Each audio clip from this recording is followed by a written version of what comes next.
Paano na, paano na ang puso kong nagturo sa nahihirapan na. Sana naman makamtan ko ang tunay na pag-ibig na aking inaasam. Paano na, paano na ang puso kong nagturo sa nahihirapan na.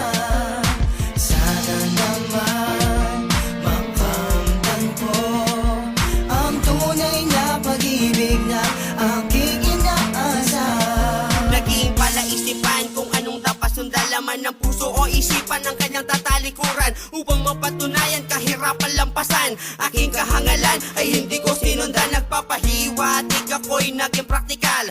Parang nakabitin ng liig na kasakal, gamit ang aking dangal, ang sarili kong mahal. Tumaya sa may sugal, gamit ang aking dangal. Hindi tama na isama ang isip ang aking puso, at akala kung tama na isama ang puso at gustong itama ang mali sa pagkatao. Makabawi masana kapag kukulang ko, paano na kaya ngayon ang puso ko'y nangungulila. Sa tunay kong mahal, malabo ng aking pag-asang magbalik ang dati ng ating pagmamahalan. Pagiging praktikal yan ang akma kong kasalanan. Paano na, paano na ang puso kong nagturo sa nahihirapan na.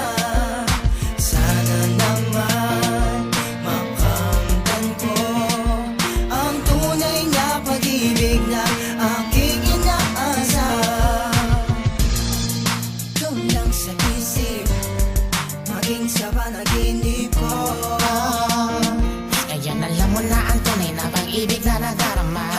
Hangal o pagiging praktikal lang at tumalam mo lang sa totoo lang. Hindi naman kita sa nilalang lang, ako lumabas na ganoon na lang. Maling kahanan yung napasukan, taging hangat mo lang na maisalbang yung kabuhayan. Upang sa ganoon, hindi ka na mahihirapan. Lahat ng gusto mo, iyon ang makakambit. Hiling ka ng itin, gusto mong kainin. Lahat ng ayata ay nasa sa'yo na. Tanong ko lang sa'yo, naging masaya ka ba? Tanong ko lang sa'yo, makakayanan mo pa ba? Balitaan mo na meron na siyang kinakasama na nangibang bansa lang doon sa Espanya. Sa bandang huli, ikaw ay tuwaan. Nag-iisang maasa, pinaasa naman sana. Sasabihin ka muna sana bago mo ito pinasukang. Bada-bada ito pinag-isipan bago mo ito pinasukan.